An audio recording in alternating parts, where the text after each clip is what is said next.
Baiklah, terima kasih rakan penyampai Daud Iskandar dan juga Nadira. Bismillahirrahmanirrahim. Assalamualaikum warahmatullahi wabarakatuh. Do Pekak, selamat pagi dan salam sejahtera buat Auda yang sedang menyaksikan Rampai Pagi, Inspirasi Pagi Auda. Dan sekarang Auda bersama saya, Iqbal Syakib Suhib, untuk lintas langsung dari daerah Temburong. Dan terlebih dahulu Auda dikongsikan mengenai dengan keadaan cuaca di sekitar Pekan Bangar daerah Temburong. Alhamdulillah cuaca pada pagi ini dalam keadaan cerah dan baik, dan mudah-mudahan apapun perancangan kita untuk hari ini, semoga segalanya akan dipermudah dan juga dilancarkan oleh Allah Subhanahu wa taala jua. Dan Auda dari daerah Temburong juga diberikan mengenai dengan kegiatan-kegiatan yang akan mengambil tempat di sekitar daerah Temburong, dan diberikan juga Auda mengenai dengan bengkel pematuhan halal yang akan diadakan pada hari ini dan juga hari esok, ya, hari Rabu 25 hari bulan November dan juga 26 hari bulan November 2025, ya. Dan insya-Allah Auda, bengkel pematuhan halal ini akan bermula seawal pukul 8.30 pagi dan mengambil tempat di Dewan Serbaguna, Kompleks Bumi Putera Pekan Bangar, daerah Temburong, ya. Dan seterusnya Auda diberikan juga pada hari Khamis ini 27 hari bulan November 2025 akan berlangsungnya Majlis Khatam Al-Quran bagi pelajar kelas dewasa Muslimah Jemaah Subuh bagi Balai Ibadat Kampung Sibut tahun 1447 Hijrah bersamaan 2025 Masihi, ya. Dan insya-Allah Majlis Khatam Al-Quran ini akan diadakan di Balai Ibadat Kampung Sibut daerah Temburong bermula pukul 5.45 petangnya. Dan Auda, dengan dua info semasa itu, apa kata kita teruskan saja dengan menyaksikan bahan bagi edisinya pada hari ini. Kita saksikan bersama. Kalau tidak ada kasih sayang, maka itulah menyebabkan berlaku kepincangan di dalam keluarga. Mawaddah warahmah, sakinah, mawaddah warahmah. Tiga perkara yang perlu ada di dalam ahli keluarga.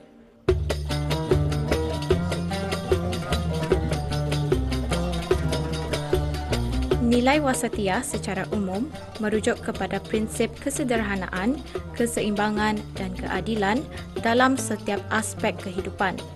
Ia membawa maksud tidak melampau dalam apa jua tindakan, iaitu tidak terlalu keras dan tidak terlalu longgar, sebaliknya berada di tengah yang terbaik. Wasatiyah menggalakkan sikap bijaksana dalam membuat keputusan, menghormati perbezaan serta mengekalkan keharmonian diri, keluarga, masyarakat dan agama. Jadi alhamdulillah kita ni yang kita umat Nabi Muhammad ini hidup yang terakhir ini diberi anugerah sebagai ummatan wasata. Sebab apa? Kenapa kita ni diberi anugerah ummatan wasata? Sebab apa kita ni dah menjadi saksi kepada nabi-nabi terdahulu bahawa kita ni Nabi-Nabi itu menyampaikan ajaran Islam. Dalam naduah isu kontemporari dan pengukuhan kefahaman ahli sunnah wal jamaah, banyak membicarakan mengenai kesederhanaan beragama dan keluarga. Memupuk nilai wasatiyah dalam beragama membawa kepada keseimbangan antara tuntutan dunia dan akhirat. Dalam konteks keluarga, nilai wasatiyah membentuk suasana rumah tangga yang harmoni dan saling menghormati. Kalau tidak ada kasih sayang, maka itulah menyebabkan berlaku kepincangan di dalam keluarga. Mawaddah warahmah, sakinah, mawaddah warahmah. Tiga perkara yang perlu ada di dalam ahli keluarga. Tetapi bila mana ada berlaku dipanggil ketidakseimbangan di dalam ahli keluarga dan menyebabkan timbul ketidakpuashatian, dia tahu apa puncanya, maka akhirnya berlakulah yang dipanggil penderaan. Ahli keluarga akan lebih memahami peranan masing-masing dan mengelakkan sikap melampau seperti terlalu keras atau terlalu longgar dalam mendidik. Kesederhanaan yang diamalkan akan mencipta suasana komunikasi yang sehat, penuh kasih sayang dan toleransi. Agama Islam adalah agama yang syumul, iaitu agama yang lengkap merangkumi semua aspek kehidupan, termasuklah dalam sifat kasih sayang.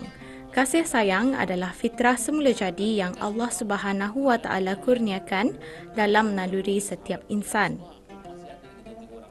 Sifat kasih sayang amat penting dalam membina sebuah keluarga yang kukuh, bahagia dan harmoni.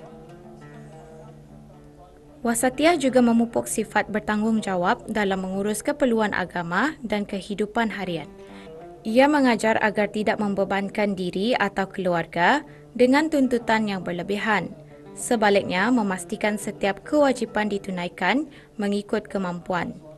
Dengan itu, kesejahteraan hidup keluarga dapat dipelihara tanpa mengabaikan prinsip-prinsip agama. Dari segi sosial dan hubungan sesama manusia, Wasatiyah membantu membina sikap terbuka dan menghormati pandangan orang lain. Dalam berkeluarga, nilai ini mendorong ahli keluarga memahami perbezaan pendapat tanpa menimbulkan konflik. Boleh malah pihak pasukan polis Diraja Brunei sendiri, ia menyebutkan boleh itu ada 4 saja. Ada 4. Tapi baru-baru ini Rais Kupu SB, Rais BIS kita, kan? Rais Kupu SB, bila mana ia membentangkan satu kertas kerja berkenaan dengan buli dalam maqasid syariah. Jadi di sana tu disebutkan rupanya ada 6 jenis buli. Ada 6 jenis buli, dan memang 6 jenis buli ini mungkin sahaja berlaku di kalangan ahli keluarga. Yang mana buli inilah mengancam kedudukan anak-anak, sedangkan anak itu anaknya sendiri. Tapi bila kita lihat, maka inilah yang perlu kita ni perhatikan dan kita ni halusi, supaya kalau boleh kita ni selamatkan dan memberi kepahaman bagaimana dalam satu ahli keluarga itu supaya mengelakkan sikap yang dipanggil kekerasan, agresif, ataupun apa je bentuk perkara-perkara yang mengundang kepada ancaman. Selain itu, di dalam forum ini juga menimbulkan topik buli. Buli merupakan perbuatan yang bertentangan dengan syariat Islam dan tidak boleh dipandang ringan. Justru, program berkaitan kempen kesedaran anti-buli boleh menjadi pemangkin dan mekanisme awal dalam mencegah isu ini dari semakin berleluasa. Melalui ceramah ini, masyarakat diharapkan dapat lebih bersatu dalam memerangi budaya buli dan membina persekitaran yang lebih positif serta inklusif. Perkara tersebut merupakan intipati yang diutarakan dalam naduah isu kontemporari dan pengukuhan kefahaman ahli sunnah wal jamaah bertemakan memupuk nilai wasatiyah dalam beragama dan berkeluarga di negara ini. Akhirnya, pengalaman nilai wasatiyah melahirkan generasi yang berakhlak mulia, stabil emosinya dan matang dalam membuat pilihan hidup. Apabila nilai ini diamalkan sejak kecil, anak-anak akan membesar sebagai individu yang seimbang dari segi rohani dan jasmani.